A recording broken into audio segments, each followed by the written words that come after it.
Now, after the over the past 6 or 7 weeks, Value Rater has really been unravelling his plan of how to find out the better mark, how to beat the handicapper and find the value within the market.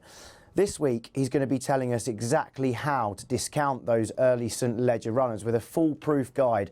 I think it's a 12-point or 14-point plan, isn't it, Value Rater, of exactly how to select the right horse to win the last classic of the season. Yeah, as well as obviously private handicap in these big races, and especially the St Leger. It's been a race I've specialised in for a few years now, and I'm going to give you, it's almost like, what's that programme called when they say that the magician's hidden secrets are revealed? It's now going to be the Value Rater's secrets to what I look for to win a St Leger, and I'm going to back it up with evidence and the stuff that people can write down themselves at home and perhaps go in and check against what I'm saying. But hopefully it'll be interesting stuff. Yeah, as long as it doesn't get all David Blaine and we're walking on fire pits and stuff, that's fine. As long as we stick to the tipping, of course, that's exactly what it's all about. Now, with a foolproof guide like this, have you been back through all the way back to 1776 to find if all of these winners fit the criteria? No, I've been back to the time I've been looking at the race, basically.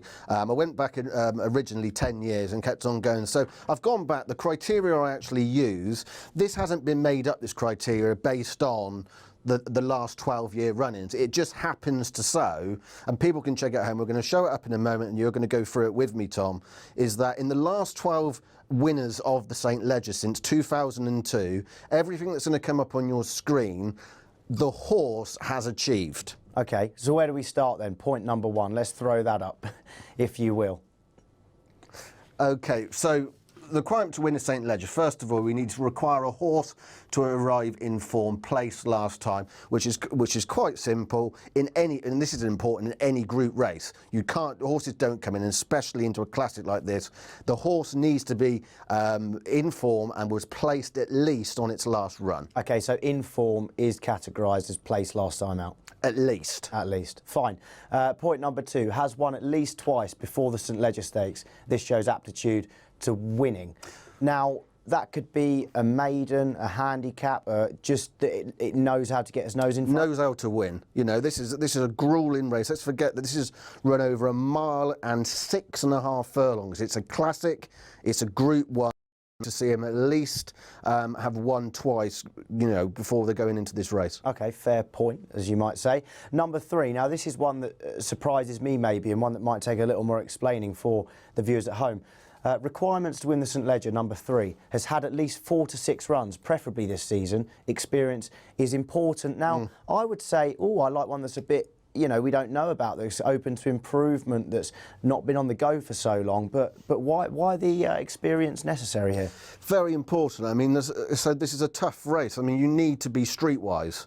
You know, that you don't want an inexperienced facing something like this. You know, a St Leger, many will think that it's, you know, a lot of horses run in different conditions, different paces, different trips. I like to see them having at least 4 to 6 runs. Sometimes they can be a little bit more. They could have 7, 8 runs. But if you go back and look through the history, it's certainly, I'd say since 2002, that they have all had 4 to 6 runs. Okay, and 4 plays into 3 in that effect, that it pretty much dumbed down the chances of the lightly raced horses. Yeah. Unless you're special. Now that's the point. What makes a special lightly raced? You know, if you've got a top all-time great horse, that, you know, there are exceptions to every rule. We are talking kind of generally. I mean, you know, one year a great might come along and be able to do that. But generally speaking, if you're looking for a Leger, you might get it wrong 1 year or so, you know, or something like that. But generally, you know, you need to have more than 3 runs, that's for sure. Does last year's winner fit that bill, Kingston Hill?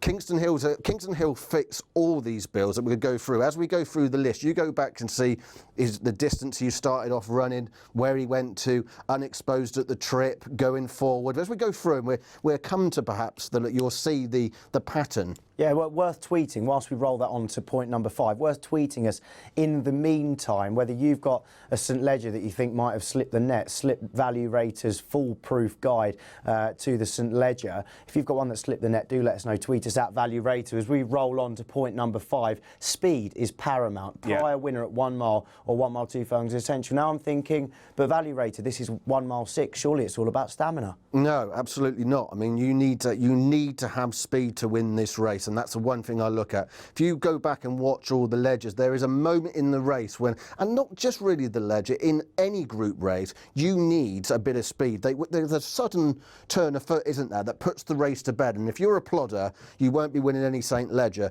I say mile 2 furlongs is essential, but I prefer them to see him actually as low as a mile. Once they've got that, they prove to me that they've got the speed element to win a Leger. And coming on to number 6, a reference to quickening or a visual change of pace is a plus. Basically, the same thing as point number 5 there. But just, you know, train your eye to it. You don't have to just look at mile race, mile 2. If you really just concentrate on one horse, you can see horses that, you know, visually you think, oh, that's quickened up, or that's been a bit plodding on. You know, it's very important that. See, a lot of people would look at it and say, I've seen this horse plod on, and now I'm quite happy to back it in the St Leger. Do you know what I mean? Yeah, and I think this is where I have my edge for this race, because everyone I speak to says the same thing. I had a conversation in the week. He said, "Oh, that's staying on." I was thinking, well, you know, you need to be able to quicken in these races. You won't win from plodding. So, I mean, I would just put one up there now, but Scottish. Okay, so we'll come on to talk about Scotland or Scottish? Scottish. Yes, Scottish. This horse seemed to be trying and not getting anywhere, and then, you know, successfully was second last time out. That was a fine run, but has always looked as though a lot of people say a Leger type, because it hasn't got that superb turn of foot. But you're happy to see them over a mile, an electric sort of looking mile. Absolutely, the start of the career. If you look how St Leger winners are trained, they generally go through, they don't start them at 1.5 miles. If you start a 3-year-old at 1.5 miles, what you're saying is it's a stayer, it wants 2 miles. You've got no speed. I don't like to see them starting off around there. I like to see him start around the 1 mile, 2. It must have at least won a mile 2 to even consider, but a mile is even better. As well as speed, it's also important to have won at least a mile 3 and preferably a mile 6, displaying the probable required stamina. That's very important for me, you know, and that's to win. You know, that's not beating a short head in second, that is to win. So so you've got the speed, and we've shown that you've got the speed at a mile, 1.25 miles. You're now stepping up in trip, so you should be, you know, improving for a natural step up if you're a stayer. So you're getting to the kind of 1 mile, 4 marks. I mean, if you took, you know, 5, 6, 7 and 8 here, we'd be saying, well, Triple Crown. You know, you've done the mile, you've got the speed, you've done the 1 mile 4, you've got the stamina. Well, this is where it's such a, for me, people look at it and go, well, yeah, you just need to find a plodder.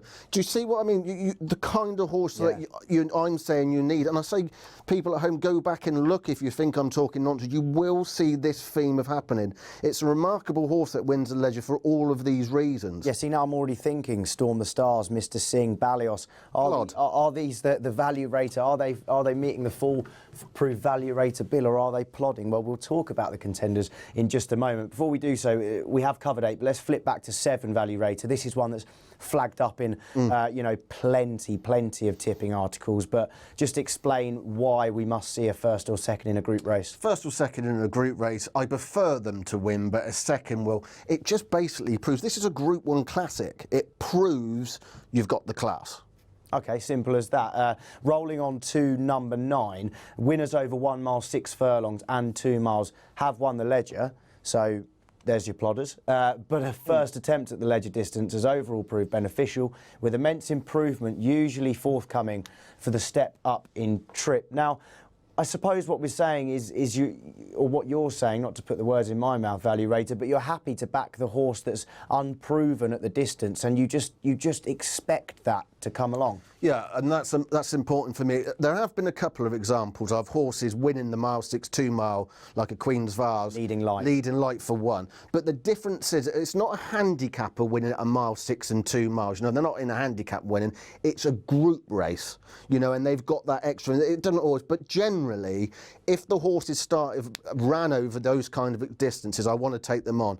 I don't want to see them go any further. I want to see them. I want to see them with that speed. I want to see them win in the winners' enclosure over 1.5 miles, and then, you know, I'll go looking really deep into stamina. I don't mean just looking at the stallion or the dam there, really looking beyond that and seeing, right, let's find out if definitely of that stamina. And I believe to win a St. Leger, you must improve for the 1.5 miles to another 2.5 furlongs. If you've already run over 1 mile 6 2 miles, the likelihood is there's going to be more improvement to come because you've already been there. I like to see a horse again, speed, 1.5 miles, improve then up to that trip. And unless every bookmaker in the country is taking your full-blown advice on this, you'll probably be eking out a bit of value there as well. Happy to always back one some bigger odds that may not yet have stayed the trip, just expecting that they will. Point number 10 now, this has got something to do with the track, I suppose, as much as it plays into the hands of winning over the 1 mile 4, winning in the group company. Winning the Great Voltigeur at York bears some similarity to Doncaster, doesn't it? Yeah, and it's a real class race. You know, it's been a real good guide for this. I mean, also the Gordon Stakes that we'll be talking about shortly, that's normally been a good guide. But yeah, they are similar tracks. And obviously what we're talking about tonight, we're a little bit away from the Great Voltigeur. So the horses we'll be speaking about tonight, we might go, well, actually, that hasn't got one of these criteria, but it might have once it goes to the Great Voltigeur. So this is an ever-changing game. Well, again, up there, you know, alarm bells in the head is Storm the Stars, currently favourite for the Betway Great Voltigeur. And we'll talk about that race in a little, not depth at all, but we'll just touch on it as what kind of marker it puts down for the St. Leger, but clearly a good one given number 10 of the Value Rater requirements guide. Number 11, to remember that this race is a Group 1. An intimation to aspiring to that class must have been displayed en route. Obvious, you know, we know this is a Group 1. We know you have to be class, but what's the point in talking and this rhetoric of class? What's your understanding of that word? You know, class, you know, a Group 1 class, it's having all these things we're talking about. It's about having speed, it's about being a middle distance, and also about being a stayer. It's a blend of all those things, and that's what you need to win a Leger. So the classiest horses can win over 10, 12, 14, 16, they're the classiest. There's very, you know, there's not many horses that could do what I'm asking them to do. To win over 1 mile, to win 1.5 miles, and then go and win 1 mile 6.5 and still show speed and also stay. That's what makes this a fantastic race. OK, and point 12, Godolphin, Aidan O'Brien, John Gosden have great records in the race. Have you got your eye kept on one at the moment that fits the bill of one of those three? Of course, Aidan O'Brien's got a typical mob handed in there at the moment, isn't he? Yeah, he has. He's got, you know, I think 16 of the 29 runners at the moment, and Mr. O'Brien. So very difficult to gauge what will be running. Godolphin's got a good record, and Mr. Gosden, of course. Now, this is no coincidence. These are top trainers. If you look at the way Mr. Gosden campaigns, also Godolphin, you know, there is this habit of going on what I'm talking about, you know, going to the mile and winding it all up. Just to jump in on this one, you know, we've got 12 points here. I'm sure that some are more important to your plan than others, maybe. So just to take an example, if my horse isn't trained by Godolphin, O'Brien or Gosden, i.e. it is Kingston Hill, which is of course Roger Varian's, however, it has, you know, showed intimation to aspiring to that class, you'd be happier. Absolutely. You're happy to forget about this tag of the trainer. This is just a point to be made. I think the importance of the trainer is trainer's a creature of habit. If you've had a winner of a race and you train it in a certain way, the trainer knows what it takes for all these points. If you've got perhaps a trainer going in and not be able, we will learn from it. But that's the point I'm making, is that these guys know how to train. But with that, of course, there'd be not much value in the market. Yeah, fair enough. Well, let's think. Arctic Cosmos, Mars Marvel, Nijinsky. Do they all fit the bill? If you don't think so, tweet us at Value Rater, and it'd be great to just run some of your ideas against Value Rater's foolproof guide here. Of course, this is something that can be discussed over the next couple of weeks. So should you again want to tweet you Value Rater and ask them to put it against the guide, just throw those St Ledger possibilities. Absolutely. 100 to 1 shots, 50 to 1 shots. Let's test them against the guide. It'd be lovely to discuss that in the coming weeks. But whilst we're here talking about the St Ledger, and whilst we've been talking about Goodwood, you must be thinking, well, surely it's worth talking about the Gordon Stakes. That's of course, the well-known trial for it. It's exactly what we're doing. Now, that Gordon Stakes was won by Highland Reel, well backed on the day. Well, not well backed, but short enough. I think finished up at about 2 to 1, didn't it? Yeah, 7 to 4, yeah. 7 to 4, well backed 7 to 4. Highland Reel still about 16 to 1, I think, for the St Ledger. So. Yeah, another race that we previewed last week, and I think I said last week, Highland Reel, it was one of them that, well, what to expect. Of course, it disappointing in Ireland, previous in the French Derby, was it? Yeah. Was second, probably returned to some of this form. This is normally a good indicator for the St Ledger. Whether it is this year, it remains to be seen. Thought Highland Reel did it well enough, actually, Joseph O'Brien. Not much of a pace to the race. I mean, Scottish, who was the selection last week each way, made the run-in. And then, of course, Highland Reel had to wait. Disarno, of course, a jockey there playing tactics again, was trying to keep that horse in, but quite simply, Disarno, the reason he wasn't able to keep him in, he didn't have the pace, because if he did have the pace, the O'Brien horse would have to go around the other way, but it wasn't the case. He was just beginning to just not be able to quicken himself. Medrano, of course, was in fourth. I don't know. I can't. How good are those? I mean, Highland Reel's done it well. I see Scottish as a horse that we've talked about well over the last 2 weeks, and probably one that we do want to continue following going forward. But Medrano, is he any good? Medrano came into this race only a 7 to 2 shot, obviously, because bolted up at Hamilton on soft ground. And if that form was to be believed, which I was slightly questioning last week, you were kind of saying, well, absolutely no way. But I've got to be honest, with what we'll be talking about tonight, and we're talking about anti-post views, Medrano will be the one around the 25 to 1 mark. The question mark around it, I'm not telling anyone at home to go and absolutely smash into the horse, but if you want to have an anti-post interest at a value price, this is the horse. You never know, once we get to September, we might have a bit of soft underfoot conditions. But in a slowly run race, I just noticed that the horse was badly positioned and was a good 3 1/4 lengths behind Disarno with about a furlong and a half to go. I think it's a little bit of an illusion that he made that Grand Disarno. For me, Disarno doesn't stay a mile and a half and needs to come back in trip. So on your ratings, I should say here, we've obviously got the official rating, the Value Rater mark after the race. Yeah. As always, horse number 4, Medrano, is the one we're throwing some focus on at the moment. You've got him to regret. He's regressed a pound on your eyes. Well, that's the official handicap. I mean, going into this race, I actually marked him up 1-2-1 for his win at Hamilton, if you believed it. And it was kind of, well, is that true? It could be true when he's got his ground, which is soft ground. I mean, again, in that race at Hamilton, you had Prince of Garan, who is off of this here, another horse that doesn't stay a mile and a half, needs to come back in trip.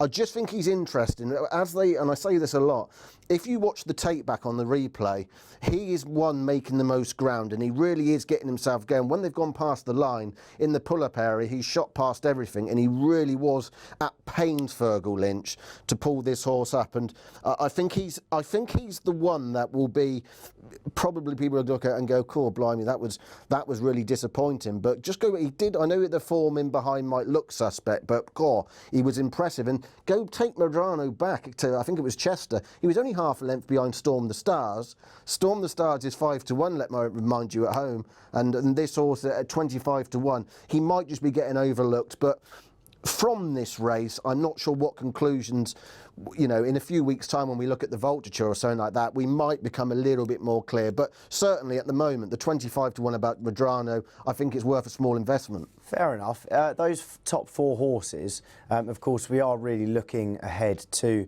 the St Ledger with this race in mind.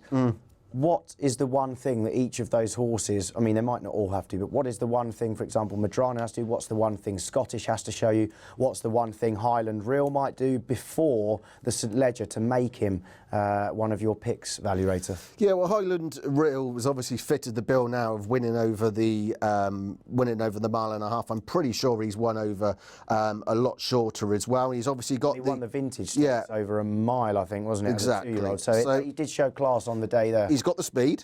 He's already shown he's won at the mile. He's now won a mile and a half. He's now a Group 3 winner. Question mark is with him. Will he get Ryan Moore back?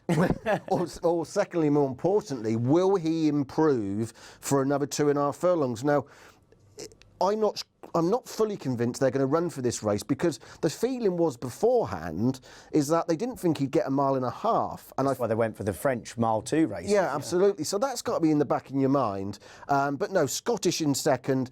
You know, like, running off a mark of 95, and I did say last week I had him around the 116. I have improved that horse. He is a very, very good horse, and a horse that is on an upward curve. Every time he runs, he improves. If that was a quicker gallop on a more galloping track, Scottish, would have been interesting. I feel the third horse back to these are not St Leger horses. Desano, that needs to come back in trip. That would have no chance in a Leger. Madrano, I say that would definitely stay a Leger trip, but I do think it would be important for the horse on the day to have some underfoot conditions. Space Age, obviously, who was closely matched with Scottish on their run at Ascot, slightly disappointing. Maybe he had 2 hard races from the front in quick concession. So maybe that was there. And Tommy Dock, very, very disappointing in 7, who got hampered in the closing stages. But all in all, I think the first 2 home here are certainly, this is a Group 3 race, and they're every bit and better of that. Whether they're St Leger horses, I think we need some more evidence. Still need some more evidence. Well, others as well with the St Leger. That's us done talking about the Gordon Stakes, but there certainly are a few other contenders for us to touch on before we leave you here in just a few moments. Let's talk about the one that heads the market at the moment, Storm the Stars, and again try and pitch them against the Value Raters foolproof guide to picking the St Leger winner, Storm the Stars. Yeah, he's got plenty of the Group 1 form. It's getting placed in it, isn't he? And it's not as if he's going close. I mean, last time we seen him, I think it was a good race in France. He was beaten in that race 3 1/4 lengths. My problem with him is he plods. You know, he hasn't got that. He hasn't shown at the moment for me that he's got the speed element. I'm sure he'll stay. I'm not even sure that he would get a Leger trip. What I'm sure about is that he hasn't got any speed, and that concerns me. You know, he just looks to do things. I mean, the closest he went was at the extended mile as a 2-year-old against Golden Horn, but he still hasn't got that under that profile of that. I just think he's too slow. But then Epsom Derby, you know, against Golden Horn, against Jack Hobbs, and finished in front of a few good ones. Is that not good enough for you? A third in an Epsom Derby, is that not good enough? Well, in normal, yeah, providing you're not beat 9 lengths. And it's not as if he was a close third. I just think with these 3-year-olds, and a lot of this form we're going to talk about, they just look much of a muchness. And yes, he was third in the Derby, but the truth of the matter was he was beaten 8 lengths in that. I very much seen him around the 118 mark. When we're talking about Highland Real, I've got him kind of 119. So you see what I mean? They look much of a muchness. Would you rather have 6 to 1? Would you rather have 16 to 1? Right. But not just for the St Leger, but for the Great Voltager, Storm the Stars, tick the boxes. Well, that's a good indicator for the race. Here go there. I can't. There'll be something quicker than him. Yeah, I'm not sure whether he's quite retained all of his best form that William Haggis was in earlier in the year. That's a point to be made. But Mr. Singh's another one, has won over 13 furlongs, the Group 3 last time out. We'll get that man Frankie on board as well. Currently trading at around the 8 to 1 mark there for the Voltager. Is that value? No, I'm not sure it's value. I think with a lot of the front of the market we're talking about is, one, you need a run for your money if you're going to get involved, unless you can find some, potential value, like, we have Madrano, is that a lot of these horses, well, what price are they going to be on the day? Are they going to be much shorter? There's a long way to go at the moment. He is beginning to you know, I'm beginning to get a slight soft spot for the horse for some reason. His form was taking a knock. I mean, when he won last time, which was a mile 5, and again, what I'm saying is I don't like horses that have gone over the mile-and-a-half distance. More importantly, John Gosden, who's got a very good record in the St. Leger, didn't start him over shorter trips. And that surprised me. And I just think John Gosden's got nothing else. I don't think he necessarily sees this. I've only rated this horse 116, which is £3 beneath other form that we're talking about at the moment. I'm not so sure that he's got speed again. I mean, and they said last time that he quickened up. I'm not sure he did. I mean, beating Future Empire, Tommy Dock, who didn't do very well at all, but it must be said, you know, was second to Ballios at Ascot, a length and a quarter. So Ballios holds him on that run. But Ballios is slipped further down the market at 12 to 1. Surely that's a better punt, that. Well, yeah. I mean, Mr. Singh, I mean, he was beaten by Storm the Stars in the Cock Hand Stakes. What was he beaten there? He was beaten, yeah, two and a quarter lengths. So all different form. I just don't think. I think he's another one that hasn't got any speed. Okay, and just one other to touch on. She's been thrown in there, Covert Love, after a win in the Irish Oaks. You were talking about upward curves. Now this is an upward curve. Hugo Palmer's Covert Love. Yeah, she's interesting. I just wouldn't be involved. I think at the time of recording, she's around the 10 to 1 mark. She could be very interesting on the day. She did win that Group 1. She's got the class. She's won over a mile and a half. Filly's allowance for the St. Yeah, absolutely. Filly's allowance. It does take usually exceptional fillies to win a race like the Leger, but she's also got the speed element. She beat Jack Naylor. Was it the greatest Group 1? She certainly would need to improve on the bare form, but I must admit, when I watched it in the closing stages, that also needs some cut in the ground, and I think that would be important. And when I saw that visually, I thought, oh, blimey, I'm not sure you're enjoying that ground, but still managed to win. I did go and have a look back through some quotes, and the jockey did say when he got off that that is as quick as she wants it. So she might be another one that, you know, Mike Medrano, I think, needs some cut under the ground, so I couldn't advise her at 5 to 1, but she's definitely on an upward curve. Okay, one horse to take away from it here on the 4th of August. If you're going to have an anti-post nibble, who's it on for the St. Leger? If you're going to have an anti-post, and I mean, go really steady with doing this, but I think the 25 to 1 about Medrano is massive. If Medrano gets some soft ground, which we don't know for the Vulture in a couple of weeks' time, we will be looking at that race in a couple of weeks' time. You know, we could be looking at a horse that's shortened enormously from that 25s. Okay, well, thanks a lot, Value Rater. Now, in Lace and Gibeon, both big price winners over the Goodwood Festival, amongst others, that Value Rater tipped up here on Value Rater's Class Act. There was plenty of other winners tipped up through the Value Rater service, and something that people can get involved with, the Audio Boom and the Value Rater service, as well as obviously joining us here on a Tuesday night live. Yeah, yeah, exactly. We've got a graphic here on the screen. Just where you'd like to be part of the show, there's all my details on there. Twitter at Value Rater, email value.rater@outlook.com. If you have a topic, want to ask any questions, you might be, I do love people that do working out, you know, people that do some proper research, and, you know, we'll read it out and we can have some discussions about it. But you can always do that. Say, I've got a private tipping service, which is going great guns, which is only £20 per month. But, you know, you might be happy getting all, you know, these few tips and a bit of advice for free, and I'm quite happy with that. And, of course, yes, the Audio Boom, which is for all major festivals. Okay, Audio Boom for all major festivals. Keep an eye on that one, and of course do get involved with Value Rater, value.rater@outlook.com. That just about wraps up the show for this evening. So first of all, thank you to Value Rater, but thank you to you guys for joining us here on Tip TV Sport. It's been a pleasure. I hope that we've unravelled Goodwood well enough for you, and I also hope we've got the fire burning for the St. Leger. We'll see you next week.